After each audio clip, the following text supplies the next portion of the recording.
Bonjour à tous. Aujourd'hui, je vais vous parler de surmortalité. Vous avez sans doute vu des articles circuler, des informations sur les réseaux, dans les médias, parlant de la surmortalité en 2022, de la même manière qu'on avait déjà eu des articles parlant de la surmortalité en 2021, sachant que 2020 avait vu deux vagues de Covid qui ont vraiment marqué la surmortalité à l'époque, due au Covid. Mais 2021 et 2022, eh bien, ça pose question parce que la surmortalité paraît régulière, elle n'apparaît pas comme des vagues. Donc moi, je suis curieux, je suis allé voir les statistiques de l'INSEE. Vous tapez statistiques de mortalité par jour de l'INSEE et vous avez les comparaisons entre 2019, 2020, 2021, 2022. Et on se rend compte qu'effectivement 2019 est nettement au-dessous tous les jours par rapport, on élimine 2020, à 2021 et 2022, qui sont des années où apparemment il y a plus de morts régulièrement tous les jours, sauf à peu près mai-juin. Bon, et encore, il y a des petits pics. Et moi, ça m'a interpellé, non pas pour savoir d'où venait cette cause de la surmortalité, parce que ça, il y a des gens qui vont faire des études, on attend les statistiques des causes de décès, par exemple, des tranches d'âge, c'est très important, mais apparemment, d'après les informations qui sont déjà étudiées, eh bien, la surmortalité ne concerne pas les vieux, parce qu'on pourrait dire que la population est vieillissante, et c'est elle qui meurt de plus en plus, parce que plus la population vieillit, plus la mortalité augmente. Bon, on est quand même à 50 000 ou 54 000 décès supplémentaires par rapport à 2019 en France. 50 000 en Angleterre. Tiens, l'Angleterre aussi, c'est la même chose. Donc on peut se poser la question de ce symbole en se disant, tiens, qu'est-ce qui se passe?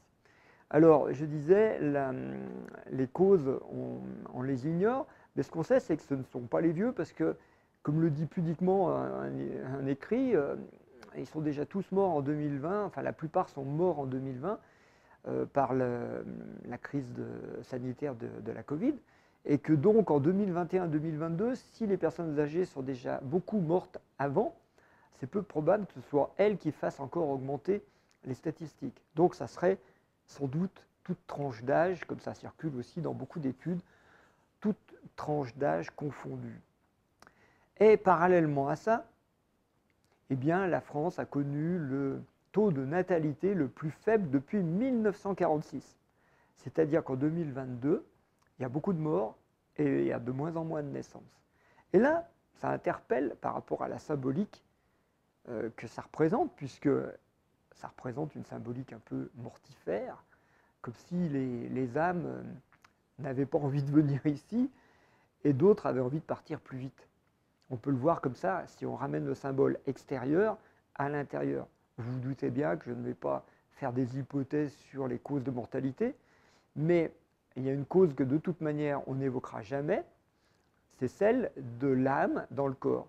Parce que la médecine, la science, enfin tous les gens qui s'amusent avec des tableaux, ils vont chercher des causes physiologiques, physiques, dont par exemple les maladies cardiaques, les maladies pulmonaires, qui sont les grandes causes de mortalité, les cancers bien sûr, et ils vont chercher à savoir s'il y a des variations dans ces causes-là.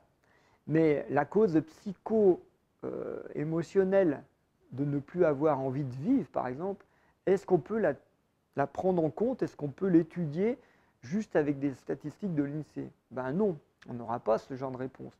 On n'aura pas ce genre de réponse non plus dans les statistiques des hôpitaux. Ce n'est pas ce genre de case qu'on va cocher quand quelqu'un décède. En Angleterre, par exemple, pour vous donner un exemple, eux, leur truc, comme ils sont en grosse crise politique, leur truc, c'est de dire les décès, les 50 000 décès supplémentaires sont dus au fait que les gens attendent 12 à 15 heures des fois dans les urgences. Et donc, statistiquement, ça doit causer les 50 000 morts. C'est une hypothèse, il faut aller vérifier. En Israël, il y a une étude qui dit, qui a beaucoup circulé, qui a dit que chez les jeunes, notamment les 20-30 ans, il y avait une surmortalité due à des crises cardiaques, à des myocardies, à des choses comme ça. Et que c'était dû à la vaccination. Bon, ça aussi, c'est contesté, c'est comme d'habitude, c'est toujours des trucs. Vous voyez, toutes ces histoires de causes, c'est pas facile à déterminer une cause dans toutes les hypothèses qu'il y a. Et ce n'est pas ça qui est intéressant. Je vous le répète, il y a une cause qu'on n'étudiera pas, parce qu'on ne peut pas la chiffrer, c'est la cause psycho-émotionnelle du type « je n'ai plus envie de vivre ». Et pourtant, si on combine les statistiques de plusieurs pays occidentaux entre la natalité et la mortalité, on va se rendre compte que, oui, on dirait bien qu'il y a ce symbole qui est un peu là derrière. Alors, qu'est-ce que ça signifie? Qu'est-ce que ça signifie que l'âme quitte le corps, ou l'âme refuse de descendre dans le corps, baisse de la natalité? On pourrait dire que c'est les géniteurs qui ne font pas d'enfants, mais on peut dire aussi peut-être que les âmes ne viennent plus sur Terre pour dire aux géniteurs « faites l'amour et faites un bébé ». On peut le voir comme ça.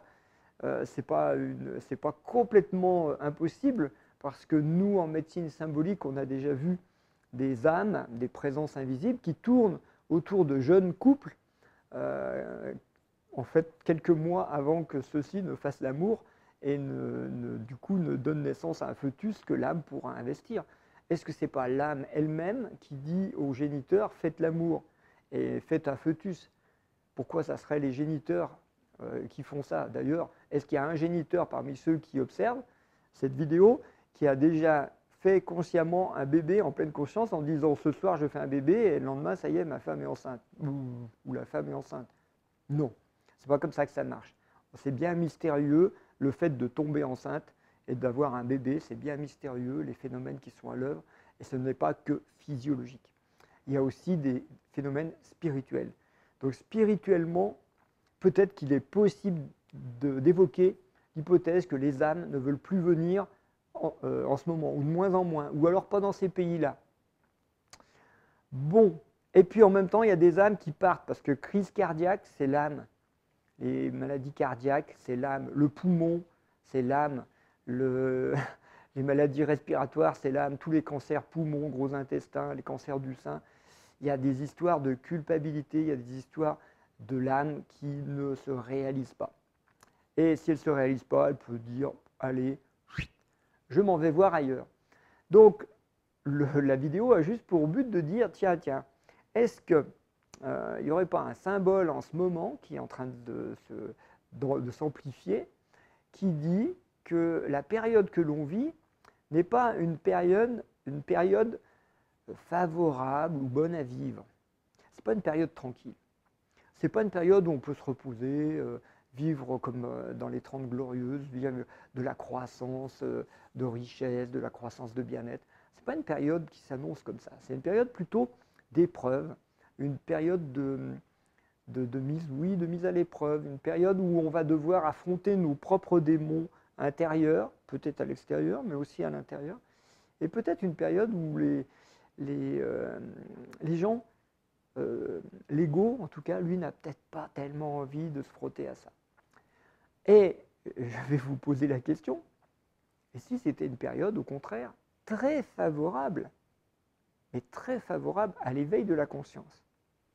Et si c'était la meilleure période depuis longtemps pour que les âmes puissent éveiller leur conscience? Et si c'était un cadeau en fait? Et si c'était une épreuve spirituelle qui cherche à nous faire grandir, au lieu de penser que c'est une épreuve mortifère?